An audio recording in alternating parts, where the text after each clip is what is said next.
the FamilyDeal.com 7 Sports Cave. I'm your host, Justin Rose. On tonight's show, we've got a couple of guys who know a thing or two about college football because it is back. Devin Gardner, former Michigan quarterback, he's in the building, as well as Rico Beard, Spartan Beat radio host out in Lansing. He's also here to talk about Michigan State, the Big Ten as a whole, and of course those Wolverines. We'll also talk about the 15th annual Zenith Prep Kickoff Classic. A couple of high school coaches participating in that for the first time. They joined me on set to discuss their excitement for the season coming up. And of course, got to talk about those Big Ten championship preview picks, prognostications, if you will.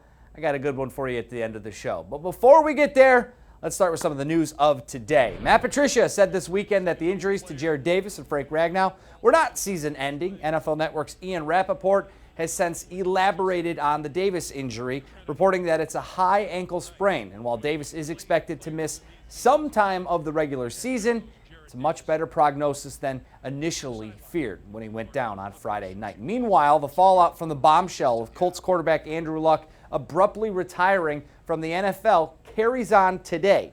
It even hits a little bit harder here in Detroit because of the gesture the Colts afforded Luck, while the Lions did not do the same thing with Calvin Johnson. When Calvin retired, of course, they asked for some of the money back. Well, ESPN's Adam Schefter reports that the Colts were entitled to recover more than $24 million because of Luck's decision to retire.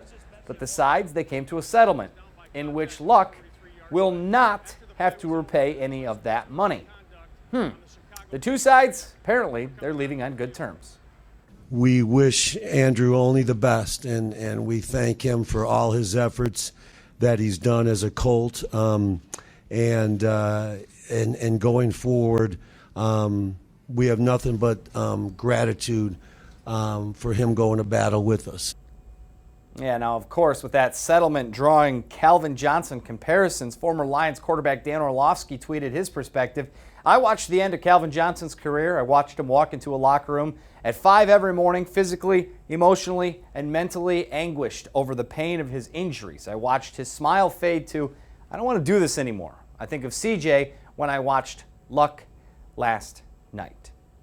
Well, Tigers, they were wrapping up a series with the Twins today. They were already down 2-0 in the fourth. CJ Cron added on to that. A 3-run shot off Matthew Boyd puts the Twins out 5-0. Jonathan Scope, he added to that in the sixth. Boyd gave up 7 runs in this game. Tigers tried to rally late, but they come up short, losing it 7-4. I got a little bit out of sync, and I got out of just what's in front of me. A lot of the focus was what was happening around the rubber instead of what was in front of me. And when that happens, you're not reading swings, and you get out of that kind of, attacking one pitch at a time. And that was kind of the issue today. Walks kill you, and that's what happened.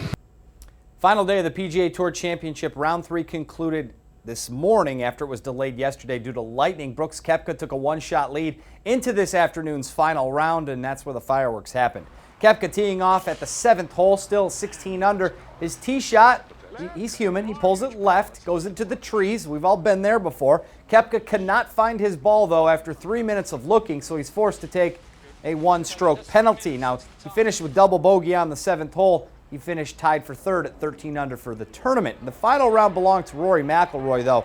On the 7th, he takes the long roll for birdie there. He had the lead by himself. Then on 12, after landing his second shot close to the hole, he gets the birdie to go there. 17 under, 2 up on Xander Schauffele. Then still up 2 holes later, he rolls in another birdie putt. And look at the gallery coming to see him finish up on 18. There's the putt to finish it. Birdie on 18. He's the winner. That's unbelievable for him as he takes home the $15 million prize. It was cool, to have a moment like that again. I didn't play well at all last year with Tiger in that final group, so to get myself in a final group again this year, I thought a lot about that. I thought about the final group with Tiger last year, the final group with Brooks in Memphis a few weeks ago, and just, I really wanted to go out there and play well and really take it to him. And I did that for the most part. I went out, shot 66 on a really tough golf course and got the job done. So, really cool to put my name on this trophy for a second time. Good on the PGA to finish things up before college football season really gets underway. That's what we'll be talking about coming up next here on the FamilyDeal.com 7 Sportscape. Devin Gardner, former Michigan quarterback. Rico Beard, Michigan State Spartan Beat radio host. They'll be both in here kind of butting heads a little bit, but also agreeing about some things. We'll see who they like in the Big Ten this year. That's coming up next. Do not go anywhere.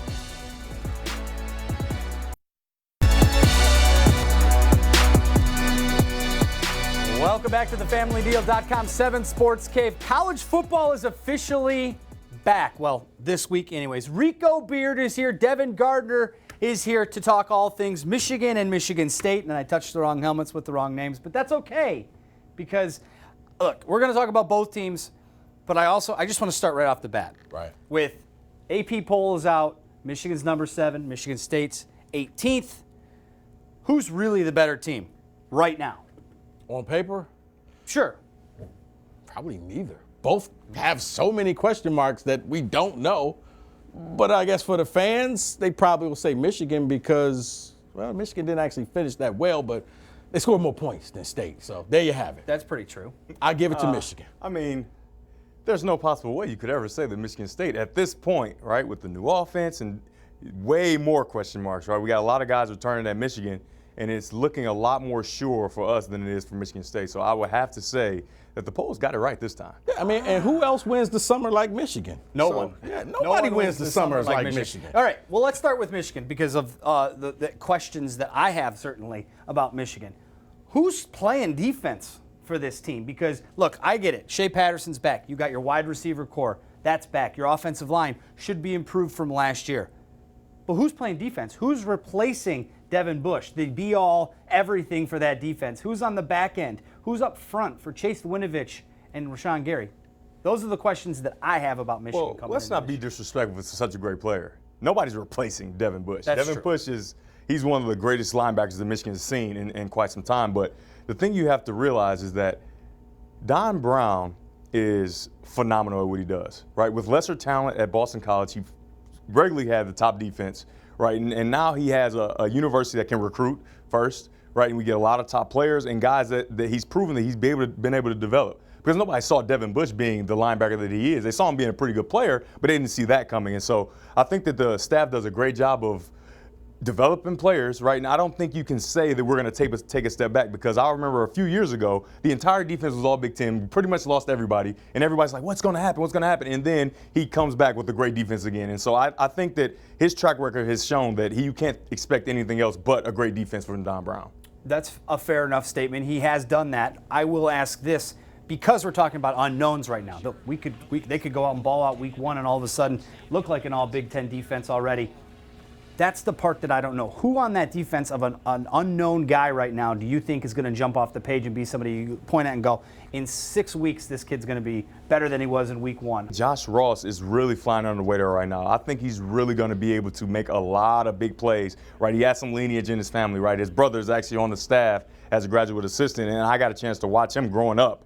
And he's really coming to his own as a linebacker, and I think that he's going to be able to put his face on people. Maybe not as fast as Devin Bush, but he's really going to be the anchor in that defense. And there are a lot of different guys, right? We recruited well. We got some safety. I think our safety play is going to be way up from last year, right? That was a big struggle for us on defense where we can't really cover anybody at the safety position. And if teams figured that out, they were able to really expose us. And so I think that our safety play is going to be a lot better as well. All right, let's go to the other side of the coin. The Spartans. Look, you said in your previous thoughts that Michigan State had a lot of questions coming back. Yes, they do. Rico, do they? Yeah, they do. I mean, first thing is everybody's wondering what happened with the offense because they basically just did the whole helmet shuffle that they do at the end of the third quarter. You go here, you go here, you go here, you go here. Everybody got new name tags on their door, but everybody kept their job. When D'Antonio pushed his chips in the middle of the table and said, I'm sticking with my guys. I can win with these guys. Maybe I'm going to adjust it a little bit. If you can't come out and score, you finish the season with 32 total points, not in a game, 4 games. That's good, right? 6, 14. I'm sorry? 6. No, that was ugly. I had to, for my job, I had to watch that thing. That was painful. I needed hazard pay. The Red Box Bowl, 6-7, final score. Now, what are you going to do? Can the offense change? Because it can't get any worse. Can they go injury-free? Because I don't think that could get any worse. If they could get back on track and just, and this is going to sound bad, but if they could just be average, if they could just finish 60th on offense with a top 10 defense, you can compete for the Big Ten East. Because think about it. As bad as it was, the defense never got blown out in any game. No. They held their own. They were on the field for too long against Michigan and Ohio State, and they scored late touchdowns. Well, and this is where I think that when we talk about what we do know about Michigan State is they will bring back a top 10 defense, if not a top 3 defense when it's all said and done at the end of the year. If you can get that offense to do anything. Anything. You're going to, look. Just be pedestrian. 94 yards against Michigan, and they were still a one-score game, very deep into that game. And a tipped interception away from potentially taking the lead in that game. So it's definitely going to be a very interesting and trying time for the Spartans. Now, let's talk about the Big Ten as a whole, in general. Are either of these two teams going to be hoisting a Big Ten championship trophy at the end of the year? I think that's a big possibility, but it's dependent on a lot of things we talked about, right? The question marks have to be answered. The offense for the Spartans and for Michigan Wolverines, what is it going to look like? Are we going to be 3 yards in a cloud of dust again? But judging from everything that Coach Gaddis has talked about and that has come out of camp, there's no way that's going to be the case. And if we can get those big athletes that we have in space, I think that we have a huge chance to do it. And I think, like we talked about, I thought that Lewerke was going to be a top 2 to 3 quarterback in the Big Ten last year, and then he suffered some injuries, right? Maybe a little bit too much pressure, right? Because it's your team now, right? There's not a quarterback battle. You're the guy, and maybe that was a little too much for him. But I don't see him taking a step back, especially if he's healthy. And with this new offense, I think he should be able to excel. See, here's the thing. And it's for both teams, whether it's Gaddis or whether it's Brad Salem. How much are they going to be allowed to actually run their offense? In the summer, it sounds great. We're going to do this, or we're not going to tell you. We got this secret offense coming. But in the end, you got 2 of the most stubborn coaches in college football who are going to sit there and say, yeah, let's run this play. I'm going to do, Bo would run this. George Perlis would run this. Yeah. Let's just go right up the middle. But, Coach, they already know you're going up the middle. Don't care. Going up the middle. We're tougher than them. Right. We're going to win up front. Or do they actually let the guys do what they're supposed to do? That's going to be the big thing.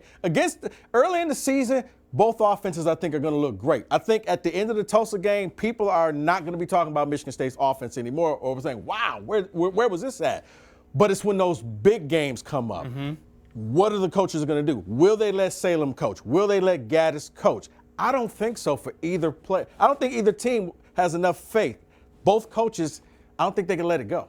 Last thing, who has more motivation? Because I hear the Michigan State storylines of, we had great defense, we wasted it. If our offense can be pedestrian, we're going to win the Big Ten. And then I hear this offense is going to come in, speed and space, quick passes. Gaddis is running the show in the defense. Well, we don't really know right now, but it could be great. But I keep hearing this is the best Michigan team under Jim Harbaugh and the athletes and all of his guys. And I hear this is D'Antonio's final great chance to do it. So I gotta wonder, who do you think has the best motivation going into the season? Every team thinks they're going to win it all, but realistically, between these two, I think both teams have motivation. This is probably the one year if you really can set aside your partisanship, both fan bases are kind of sitting in the same seat.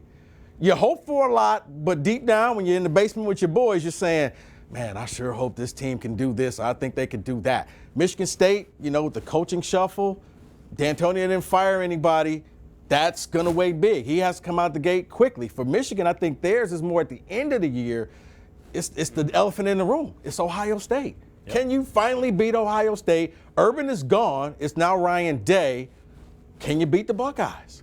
Yeah, I think Michigan is very motivated, but I will have to go Michigan State just because, like you said, they had a bad luck of the draw last year where we get all these injuries, our quarterback isn't healthy, he was supposed to be very good, and then we shuffle things around, and I think that they're coming in to prove something, right?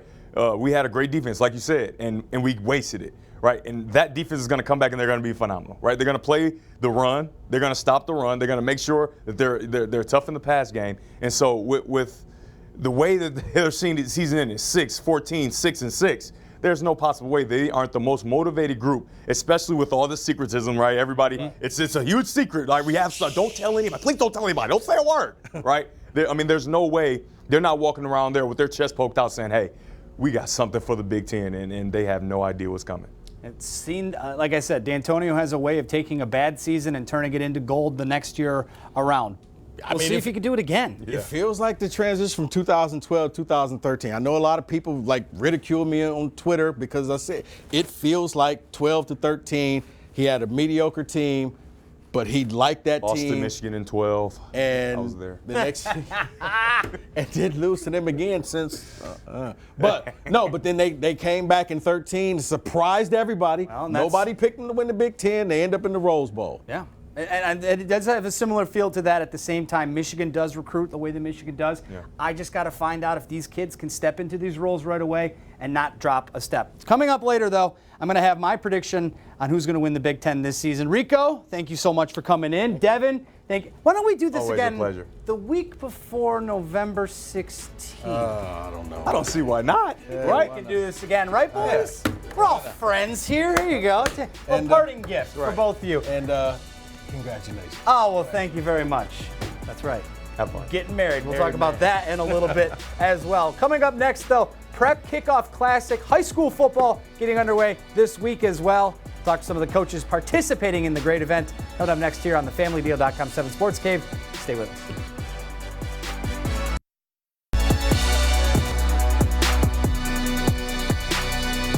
Welcome back to the FamilyDeal.com 7 Sports Cave. The Prep Kickoff Classic presented by Zenith is back. 15 years for this high school event down at Wayne State, kicking off the high school football season in our area Thursday, Friday, and Saturday. We got Brandon Flaherty from Birmingham Groves, head coach over there, and Tim Brandon from Grosse Pointe South. And these two coaches, they come into the studio tonight, and I say, "Who are you guys playing?" And they look at each other like, "Each other." How excited are you guys to get your season started against one another? It's a great opportunity. I mean, not only to play against Birmingham Groves, but also to be playing in this event. To be put in the same category as Birmingham Groves and Chip Valley and Catholic Central and Cass Tech, it's a great honor. When you tell your kids, because they obviously want to know who you're playing and different things of that nature in your schedule when it comes out, when you tell your kids, hey, we're going to go play at university, college campus, at the, and what's the reaction like from them? Well, our guys were pumped up to get on a college campus. I mean, that's unique in itself. But also, you're playing like you're kind of like in a classic. Like Coach said, there are many good teams down there. A great opponent for us in Grosse Pointe South. So they're very, very excited. What's the buzz around this event? Because this is the first time both of your programs are playing in it. But had you heard about it before, and were you kind of thinking, hey, that might be something that we're interested in getting into? I'm friends with Scott Merchant, who's played it a few times, and then I also know Chris Smith very well. They're both in our conference, and they've both played it multiple times, and they've kind of told me how it goes. And our kids were excited when I made the announcement, and we're excited to be in it. Let's talk about your teams a little bit, because that's what you guys like to do most. You got that wearing the head coaching helmet, if you will, but you get to talk about your team. Brag about your team a little bit. What's Groves going to be like this year? I think we had a good run last year. We were a semifinal team last year. We've got a number of guys coming back. So we got 4 guys coming back on defense and 5 guys coming back on offense. Headlined by our quarterback, Marcus Alexander. Clayton Fox is a receiver. Eli Turner, those guys are some varsity players. Kobe Taylor, guys that played for us for 3-year varsity players for us. So that strong defense, Ralph Donaldson, Caleb Coleman will be headlining on our defense. So we're excited. It's going to be a great matchup. Now you got the scouting report on him. Give him your scouting report. We are also coming off a good year where we went 8-2. We've got a lot of good athletic kids coming back. I've probably got the fastest team I've ever had. Our defense, as always, is our stalwart. But we do have a lot of good, skilled kids on offense that we'll be distributing the ball to. Yeah, certainly is. This is just one of the matchups of many that the Prep Kickoff Classic will have.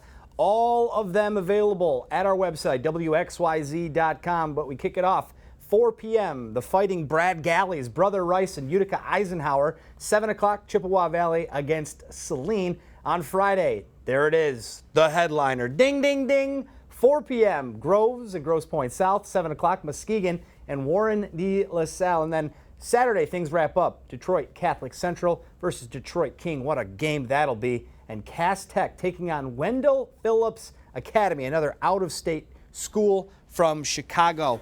One of these days, St. Clair Saints, my alma mater, they're going to make it down for this. Guys, thank you so much. Appreciate it. Give me one of these.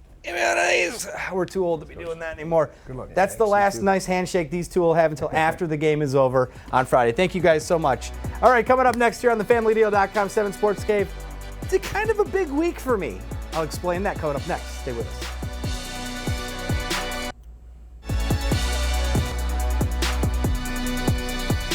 Welcome back to the FamilyDeal.com 7 Sports Cave. All right, I told you earlier I would give you my take on the Big Ten Championship this season. So here we go. All right, of course I could be wrong, but in my humble opinion and based upon what I think I know, which probably isn't much, there's no team in the Big Ten with something more to prove than these guys. Mark D'Antonio and the Michigan State Spartans. Listen, hear me out here, especially Go Blue fans. The defense here, we already know what it's going to be. It's going to be shut down. It'll probably finish in the top 5, if not the top 3 in the country. Now, of course, all the questions are on the offensive side of the ball. But a little birdie tells me that the offense will be very different. It'll be up-tempo, and it'll score points. They know what they have to do in East Lansing this year, so we'll see if they can get it done.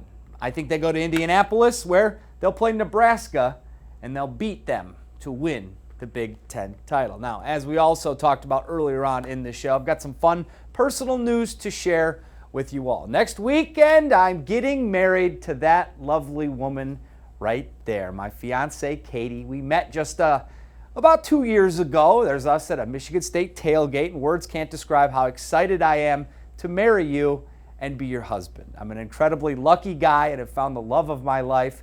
And as Ron Burgundy once famously said, I wanted to shout it from the top of a mountain, but I didn't have a mountain. I had a newsroom and a camera.